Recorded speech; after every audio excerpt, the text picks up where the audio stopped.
नमस्कार दोस्तों, स्वागत है आप सभी का यूपीएससी उत्कर्ष पे। मेरा नाम है पूजा द्विवेदी। आखिर अहमदिया मुस्लिम्स पर पाकिस्तान में क्यों नहीं रुक रहे हैं हमले? आखिर हर पाकिस्तानी किशोर क्यों कह रहा है कि वो कम से कम एक अहमदिया मुसलमान को ज़रूर मारेगा? आखिर क्यों सोशल मीडिया पोस्ट पर अहमदिया मुस्लिम्स के अगेंस्ट कंटिन्यूअस हेट जग रहा है? चलिए इनके बारे में जानते हैं। साथ ही साथ भारत में अल्पसंख्यक कौन है, इसके बारे में भी जानेंगे।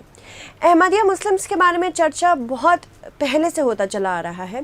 इसमें भारत से भी सवाल उठे थे कि अगर पाकिस्तान में अहमदिया मुसलमानों के ऊपर ही ऐसे हमले होंगे तो हिंदुओं की तो क्या ही बात है। इसके अलावा भारत में कौन माइनॉरिटीज़ हैं, भारत में अल्पसंख्यक कौन है, इनके बारे में भी जानेंगे। चलिए शुरू करते हैं। देखो, हाल ही में पाकिस्तान मंडी बहाउद्दीन ज़िले में फलिया तहसील में अहमदिया समुदाय के 2 लोगों की 19 वर्षीय धार्मिक छात्र ने गोली मारकर हत्या कर दी। मतलब ये 19 वर्षीय छात्र थे जिन्होंने इनकी गोली मारकर हत्या कर दी। साथ ही साथ उन्होंने कबूला कि हाँ, मैंने उन्हें मारा है।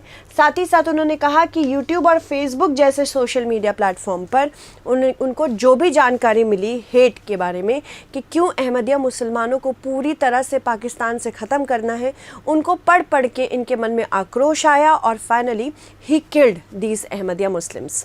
Other than this, Ahmadiyya Muslims असल में मुसलमानों से कैसे अलग है, इनके बारे में जानेंगे। साथ ही साथ इनको किस तरह से डिसइनफ्रेंचाइज कर दिया गया और कह दिया कि ये गैर मुसलमान है।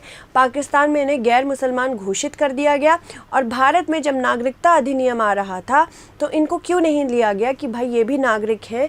अगर नागरिकता के लिए ये भी धर्म के आधार पर बेसिकली पर्सिक्यूटेड है, धर्म के आधार पर इनको प्रताड़ित किया जा रहा है, तो क्यों नहीं इनको भारत में आके नागरिकता लेने का अधिकार है? इसके बारे में भी बहुत सवाल उठे थे। सिर्फ अहमदिया मुसलमानों के बारे में ही नहीं बल्कि रोहिंग्या मुसलमानों के बारे में भी ये क्वेश्चंस उठे थे।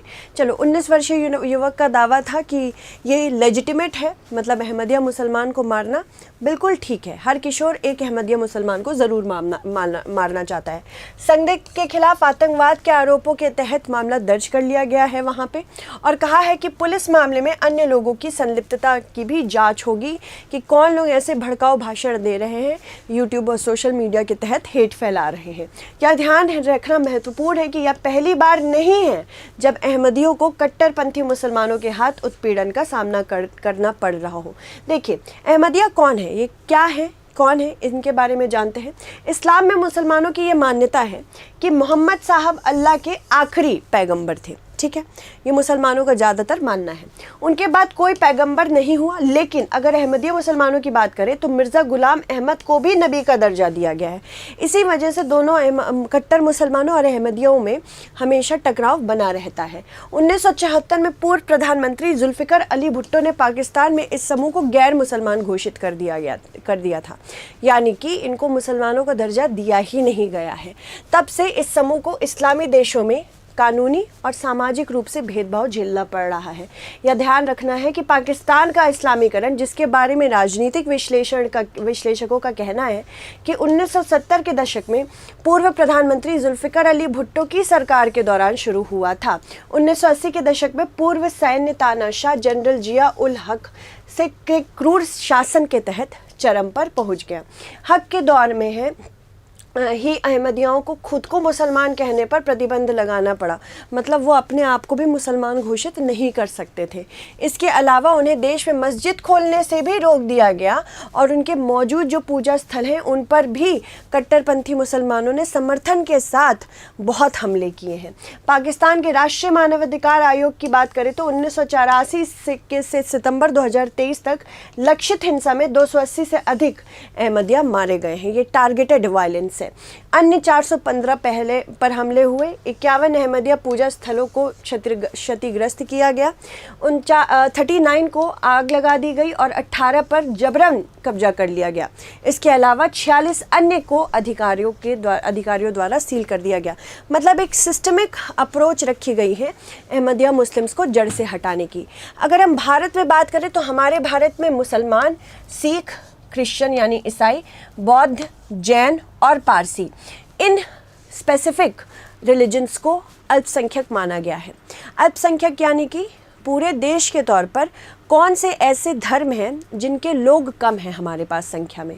ठीक है, राष्ट्रीय अल्पसंख्यक आयोग अधिनियम 1992 में 1992 की धारा 2C के तहत 6 समुदायों को भारत सरकार द्वारा अल्पसंख्यक समुदाय के रूप में अधिसूचित किया गया। यानी कि हमारे पास अधिनियम भी है, यानी कि अगर कभी आपके पास अधिनियम होता है तो आपके अधिकारों के हनन के लिए आप कोर्ट जा सकते हैं।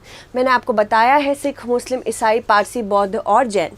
आम बोलचाल में अल्पसंख्यक ऐसे लोग को समझा जाता है जिनकी हिस्सेदारी किसी समूह में आधे से भी कम होती है, और ये पैन इंडिया है। यानी कि अगर कंपेयर करें हम इन्हें मेजॉरिटी हिंदू पॉपुलेशन से, इनकी जो संख्या है आधे से कम है, इसीलिए इनको अल्पसंख्यक माना जाता है। उनकी आबादी 50% से कम होती है और साथ ही कुछ अन्य पैमाने जैसे कि जाति, धर्म, परंपरा और संस्कृति और भाषा के आधार पर भी बाकी आबादी से भिन्न होते हैं। माइनॉरिटीज़ होती क्या है, हमारे संविधान में ऐसा कहीं लिखा नहीं हुआ है, पर अगर हम माइनॉरिटीज़ को डिवाइड करेंगे तो एक होता है on the basis of religion यानी धर्म के आधार पर, और दूसरा लिंग्विज्म यानी कि भाषा के आधार पर। तो ये याद रखना है क्योंकि ये पूछा जा सकता है कि क्या संविधान में इसके बारे में कुछ लिखा है। नहीं बेटा, धर्म और लिंग्विज्म यानी कि भाषा के आधार पर। ठीक है, तो 2 तरह के अल्पसंख्यक हम मानते हैं। गौरतलब है कि भारत का संविधान कहीं भी अल्पसंख्यक शब्द को परिभाषित नहीं करता, बस अनुच्छेद 29 में 29 में अल्पसंख्यक शब्द का प्रयोग जरूर किया गया है। अल्पसंख्यक की परिभाषा तो नहीं है, प्रयोग है, और यही सारे आपके स्टेटमेंट बेस्ड क्वेश्चंस बनते हैं। और अलग भाषा, लिपि या संस्कृति वाले नागरिकों को के किसी भी वर्ग को अल्पसंख्यक के तौर पर इंगित करता है, लेकिन यह बात पूरी तरह से स्पष्ट नहीं है। अनुच्छेद 30 में भी अल्पसंख्यकों का जिक्र है और इसमें अल्पसंख्यक होने के 2 आधार बताए गए हैं, पहला धार्मिक और दूसरा भाषाई। इसके अलावा अनुच्छेद 350A और 350B इसमें भी भाषाई अल्पसंख्यकों का जिक्र है। तो अगर आपसे पूछा जाए कि अनुच्छेद कौन से अनुच्छेद में भाषाई अल्पसंख्यकों का जिक्र है, तो ये याद रखना है कि अनुच्छेद 350A है और 350B है। यही सारे क्वेश्चंस बनते हैं। केंद्र सरकार ने राष्ट्रीय अल्पसंख्यक आयोग अधिनियम 1992 में पारित किया। राष्ट्रीय अल्पसंख्यक आयोग की स्थापना भी की इसी के अंतर्गत, ताकि ये माइनॉरिटीज़ का जो हक है, उनके जो अधिकार हैं, उनको बचा के रख सके। अनुच्छेद 29 के तहत अपनी विशिष्ट भाषा, लिपि, ये बहुत स्पेसिफिक पॉइंट्स लेता है यूपीएससी कि सिर्फ भाषा के आधार पर है कि लिपि के आधार पर भी है। तो भाषा है, लिपि है, संस्कृति के संरक्षण का अधिकार भी दिया है। अनुच्छेद 29(2) के तहत राज्य द्वारा पोषित किसी भी शैक्षणिक संस्थान में केवल इस आधार पर प्रवेश देने के लिए मना नहीं किया जा सकता है कि अमुक व्यक्ति किसी धर्म, जाति, नृजाति या भाषा विशेष से जुड़ाव रखता है। तो आप किसी भी इनमें से किसी भी मैटर पर बेसिकली भेदभाव नहीं कर सकते। फिर से बताती हूँ, धर्म के आधार पर, जाति के आधार पर, नृजाति या भाषा विशेष से कोई जुड़ाव रखता है तो उसके खिलाफ आप कोई कार्यकृत नहीं कर सकते। यानी सभी धार्मिक, भाषाई व सामुदायिक अल्पसंख्यकों के साथ किसी भी राज्य शिक्षा संस्थान में भेदभाव नहीं किया जाएगा, ना ही उन पर किसी भी प्रकार की धार्मिक शिक्षा को ग्रहण करने का दबाव बनाया जा सकता है। मान लो मैं किसी क्रिश्चियन स्कूल में पढ़ती हूँ, कॉन्वेंट स्कूल में पढ़ती हूँ, मेरे ऊपर दबाव नहीं बनाया जा सकता है कि मुझे ईसाई धर्म फॉलो करना ही पड़ेगा।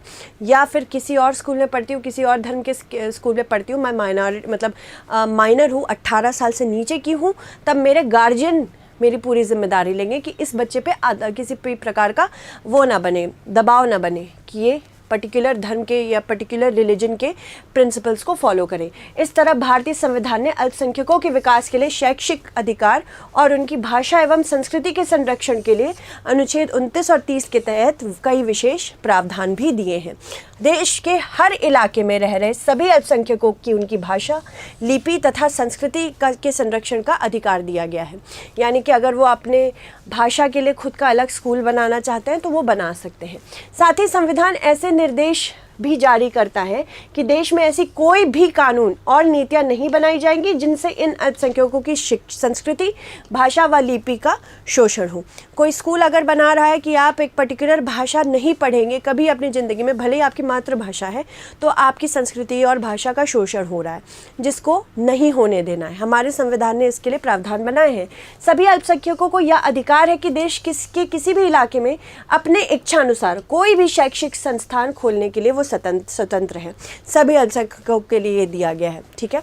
इसके अलावा किसी भी धार्मिक, भाषाई व समुदाय अल्पसंख्यकों द्वारा स्थापित शैक्षिक संस्थानों को राज्य द्वारा अनुदान प्रदान करने में भी किसी भी प्रकार का भेदभाव नहीं किया जाएगा।